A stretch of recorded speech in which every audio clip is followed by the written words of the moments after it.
하나님의 말씀은 신약성경 26페이지 마태복음 15장 29절로 31절까지 말씀입니다. 본문을 한번 읽고 말씀을 들으시면 감사하겠습니다. 이 시간 예배드리는 여러분에게 하나님께서 영육간의 치료의 역사를 베풀어 주시기를 주님의 이름으로 축원합니다. 오늘은 예수의 발 앞에 앉으면 치료받습니다. 이런 제목으로 함께 은혜를 나누겠습니다.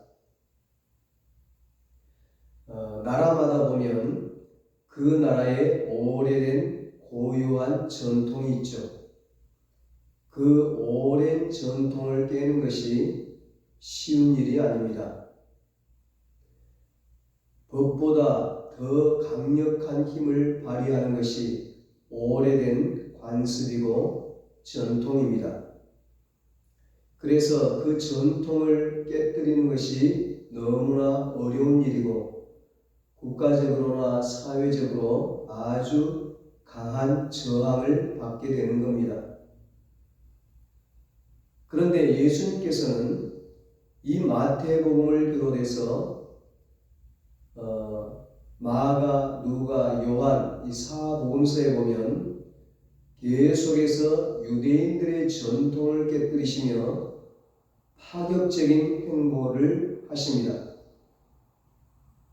유대인들의 전통에 따르면 안식일에는 곧 죽게 생긴 사람이 아니라면 어떤 병자도 고쳐서는 안 되었습니다. 또 안식일에는 절대로 노동을 해서는 안 됩니다. 그리고 떡을 먹기 전에는 반드시 손을 씻어야 했습니다. 그런데 예수님은 안식일 날 손 마른 자를 고쳐주셨습니다. 예수님의 제자들은 안식일에 밀 이삭을 주워 먹었고 또 손을 씻지 않은 채 떡을 먹기도 했습니다. 바리새인과 서기관들이 볼 때에 예수님과 제자들은 모두 그들의 전통을 범한 것이었습니다. 그래서 그들은 예수님을 아주 강하게 비난했습니다. 심지어는 죽이려고까지 했습니다. 그런데 그 후 예수님은 두로와 시돈 땅에 들어가셨습니다. 두로와 시돈은 이방 지역입니다. 유대인들은 이방인들의 땅에 절대로 들어가지 않았습니다. 그러므로 예수님께서 두로와 시돈에 들어가셨다는 것은 다시 한번 유대인들의 전통을 어기는 일이었습니다. 예수님께서 또다시 전통을 깨뜨리시면서까지 두로와 시돈 땅에 들어가신 목적은 믿음이 작은 제자들에게 큰 믿음의 본을 가르쳐 주시기 위함이라고 했습니다. 그곳에서 만난 가나안 여인은 귀신 들린 딸을 고쳐달라며 예수님을 애타게 불렀습니다. 하지만 예수님은 그 여인에게 침묵하셨고 차별하셨고 거절하셨습니다. 그러나 가나안 여인은 흔들리지 않는 믿음으로 부스럭이라도 줬사오니 내게 달라며 예수님께 간청을 했습니다. 그때서야 예수님은 여자여 내 믿음이 크도다 칭찬하시며 그녀의 귀신 들린 딸을 고쳐주셨습니다. 이것이 28절까지의 내용입니다. 지난번에 보았죠 우리가. 그리고 예수님은 그곳을 떠나셨습니다. 본문 29절입니다. 예수께서 거기서 떠나사 갈릴리 호숫가에 이르러 산에 올라가 거기 앉으시니 예수님께서 두로와 시돈을 떠나 다시 갈릴리 호숫가로 오셨습니다. 이방 지역에서 이스라엘로 유대 지역으로 다시 들어온 것이죠. 그리고 갈릴리 호숫가 근처에 있는 산에 올라가 앉으셨습니다.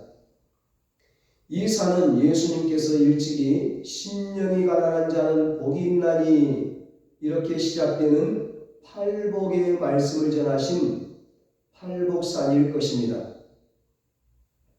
산상수훈의 그 산에서 산상수훈의 말씀을 전하셨죠. 마태복음 5장, 6장, 7장에 걸쳐서 예수님께서 그런데 다시 그 두로와 시돈 이방 지역에서 가나안 여인의 딸을 고쳐주시고 다시 돌아와서 그 산에 올라가 앉으셨습니다. 여러분, 산이 어떤 곳입니까? 산에 오르면 몸도 마음도 건강해지죠.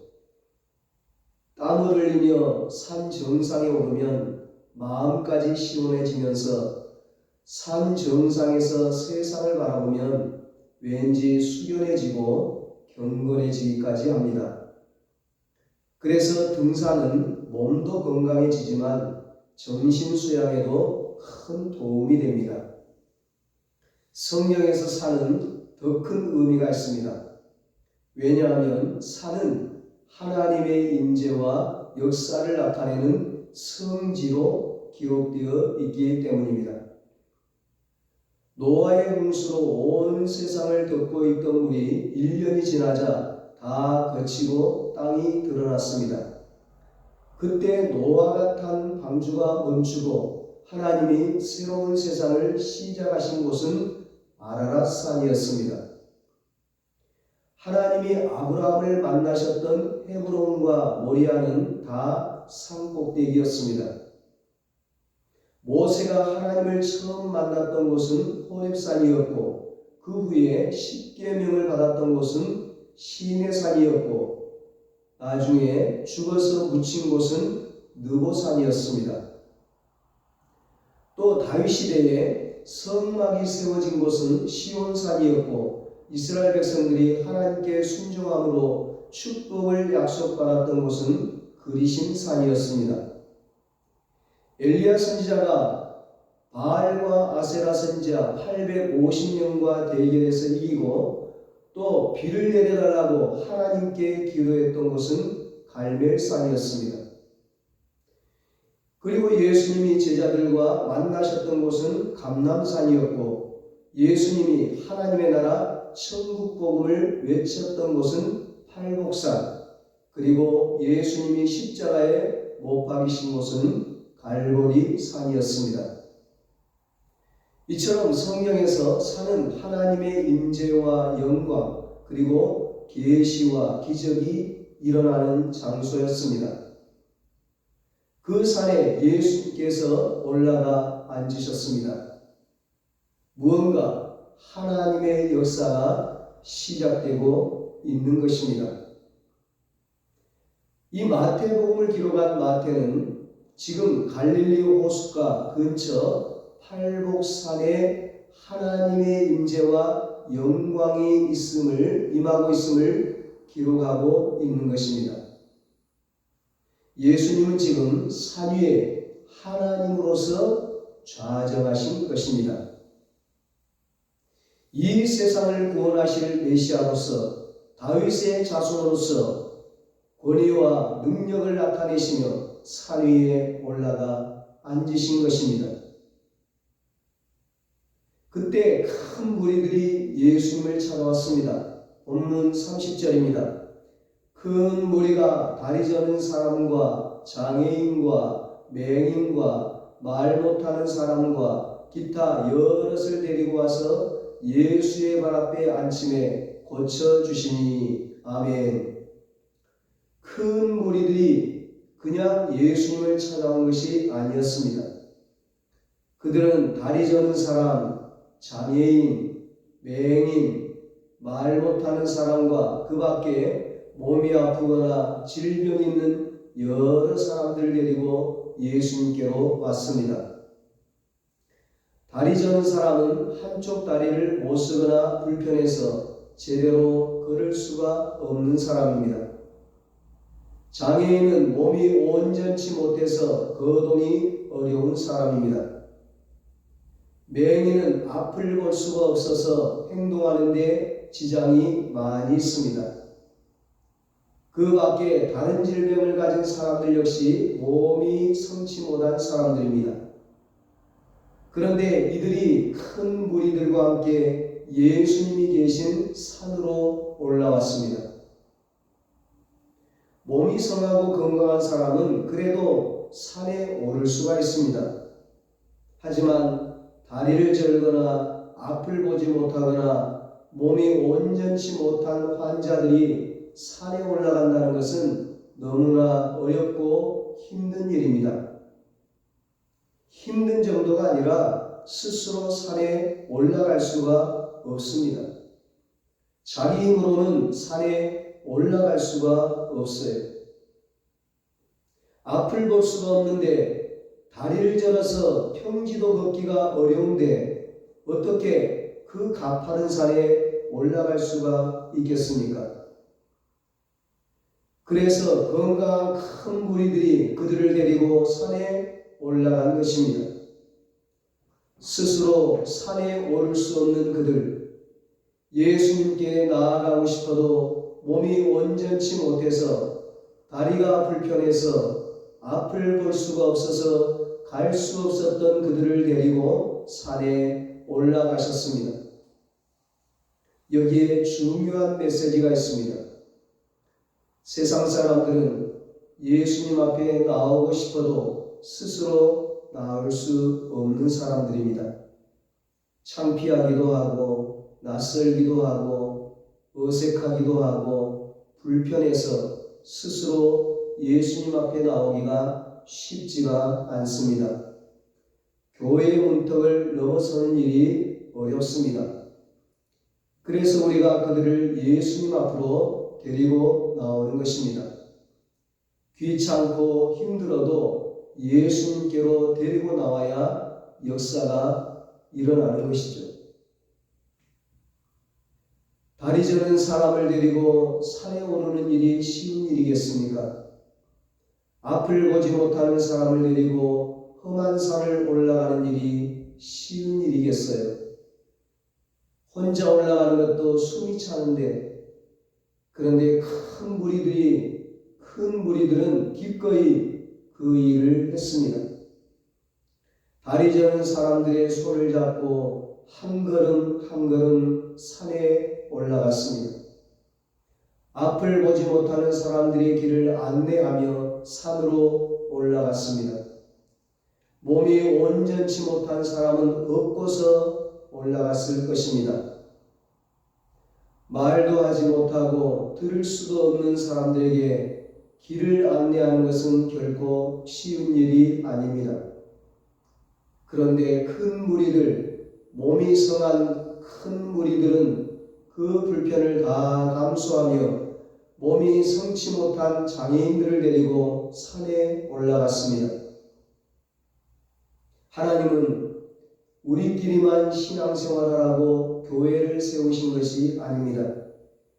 스스로 하나님께 나올 수 없는 자들을 위해서 자기 힘으로는 도저히 하나님 앞으로 나올 수 없고 스스로 하나님의 영광과 임재가 있는 이 교회로 나올 수 없는 자들을 데려오라고 교회를 세우셨습니다. 물론 불편하고 귀찮을 수도 있습니다. 다른 사람을 챙기고 섬기는 것은 쉽지 않은 일입니다.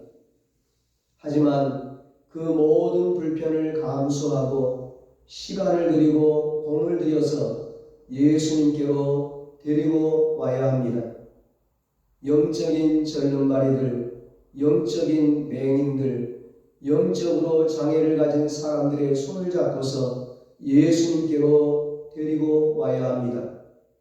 그래야 그들이 고침받을 수 있고 그들의 영혼이 살 수 있습니다.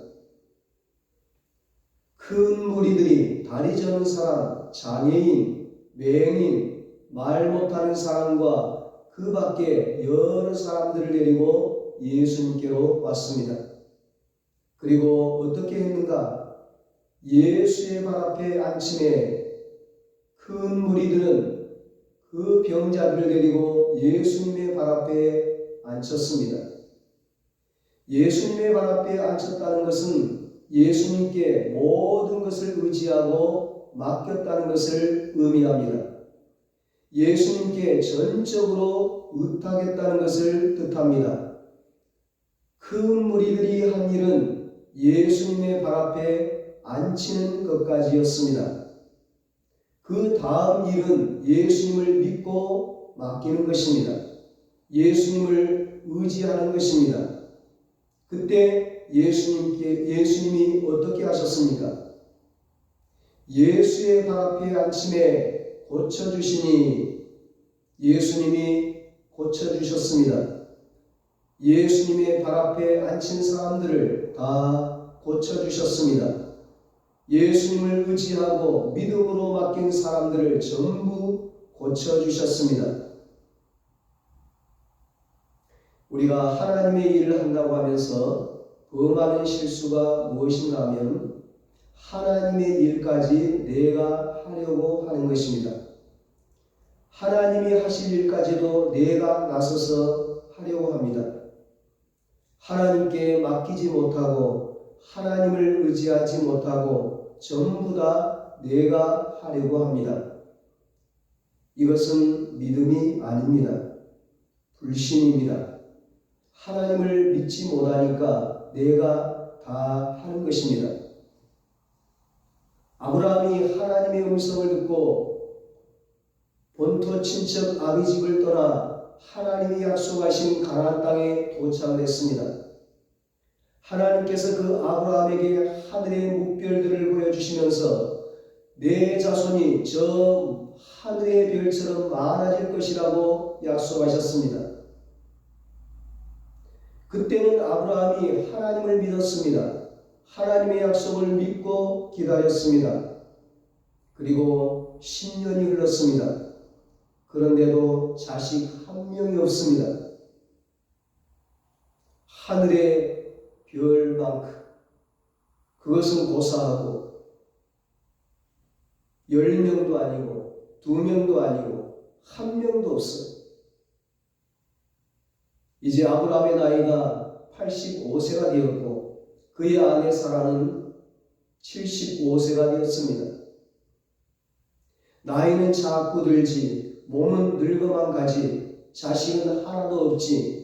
그래도 아브라함이 끝까지 하나님을 믿고 하나님께 맡겨야 했습니다.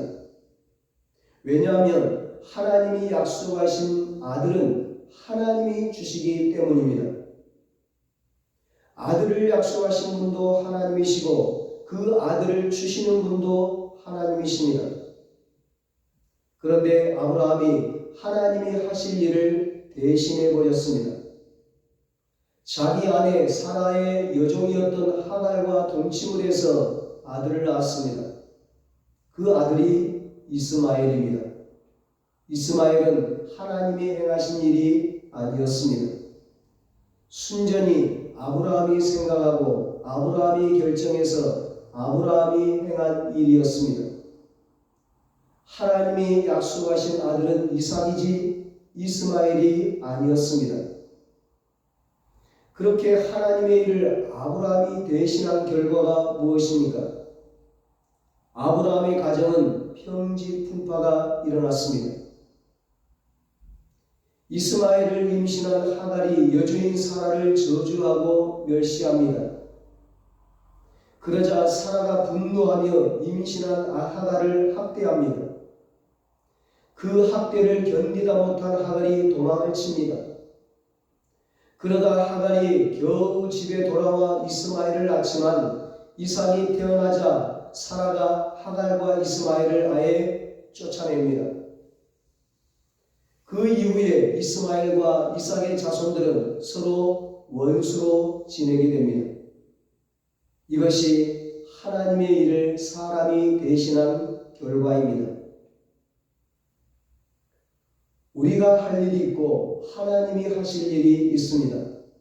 하나님이 하실 일은 하나님을 믿고 하나님께 맡겨드려야 합니다. 그것이 믿음입니다. 깊은 데 그물을 던지는 것은 우리가 할 일이지만 그물에 물고기를 가득 채우시는 분은 하나님이십니다. 우리가 채울 수 없어요.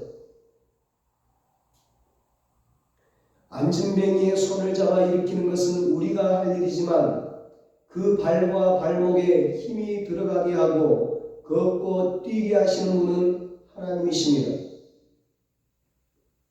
지팡이로 홍해를 내려치는 것은 우리가 할 수 있어요. 하지만 그 홍해를 가르시는 분은 하나님이십니다. 우리가 그물에 물고기를 채우고 깊은 홍해 바다를 가리려고 해서는 안 됩니다. 그렇게 해봐야 얻을 수 있는 것은 하갈이요 이스마엘 뿐입니다. 한 사람의 영혼을 만지시고 치유하시고 변화시키는 것은 사람이 할 수 있는 일이 아닙니다. 오직 하나님만이 하실 수 있습니다. 우리의 죄를 용서하시고 구원을 베푸실 수 있는 분은 오직 하나님뿐입니다. 어려움이 닥쳤을 때 인간적인 방법을 택하는 사람이 있는가 하면 예수님 발 앞에 나아가는 사람이 있습니다. 인간적인 방법으로 하갈을 택해서 이스마엘을 얻는 사람이 있는가 하면 예수님 발 앞에 앉아서 이삭을 기다리는 사람이 있습니다. 우리는 어떤 사람이 되어야 하겠습니까? 나의 무능함과 연약함을 깨닫고 예수님 발 앞에 앉는 사람이 되어야 합니다. 인간적인 방법을 뒤로 하고 예수님 발 앞에 앉는 것, 그것이 하나님을 믿는 것입니다. 사랑하는 여러분, 예수님 발 앞으로 나아가십시다.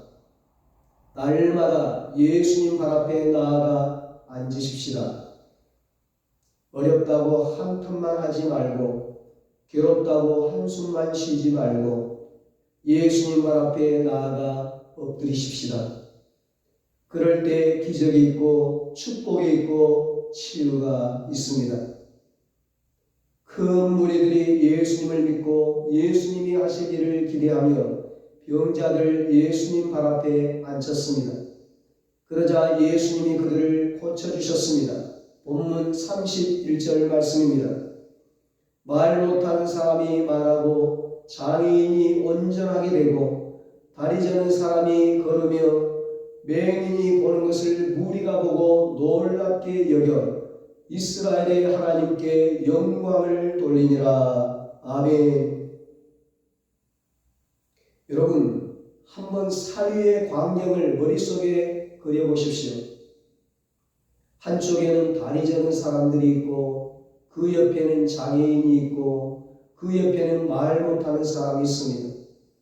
그 뒤에는 앞을 보지 못하는 맹인이 있고 그 뒤에는 병명도 알 수 없는 병자들이 몰려 있습니다. 죄가 그런 사람들만 모여 있습니다. 거기에 무슨 희망이 있겠습니까? 그런데 그곳에 누가 계십니까? 예수님이 계십니다. 예수님이 그 희망이 없는 사람들 한가운데 계십니다. 그곳에 예수님이 계시자 말 못하는 사람이 말을 하게 되었습니다. 장애인이 온전하게 되었습니다. 다리 저는 사람이 걸을 수 있었고 맹인이 볼 수 있게 되었습니다. 예수님이 계시자 기적이 일어났습니다. 고침을 받았습니다. 모든 사람들이 나음을 입었습니다. 정말 아무 희망이 없는 그곳에 예수님이 계시자 기적이 있고 치유가 있고 감격이 있고 찬양이 있었습니다. 그러면 정말 중요한 것이 무엇이겠습니까? 예수님이 계신다는 것입니다. 예수님이 우리와 함께 계신다는 것입니다. 예수님이 함께 계시면 상상할 수 없는 일이 생깁니다. 매일매일이 기적입니다. 예수님이 계시면 말 못하는 사람이 말을 하고 다리 저는 사람이 걷게 되고 맹인이 보게 되는 것입니다. 얼마나 놀라운 일입니까? 여러분, 이런 일은 예수님 당시에만 일어나는 일이 아닙니다. 오늘 이 시대에도, 오늘 우리에게도, 우리 교회에도, 우리 가정에도, 우리 일터에도 이런 놀라운 일들이 일어날 줄 믿습니다. 살다 보면 건강을 잃을 수도 있고, 돈을 잃을 수도 있고, 직장을 잃을 수도 있습니다.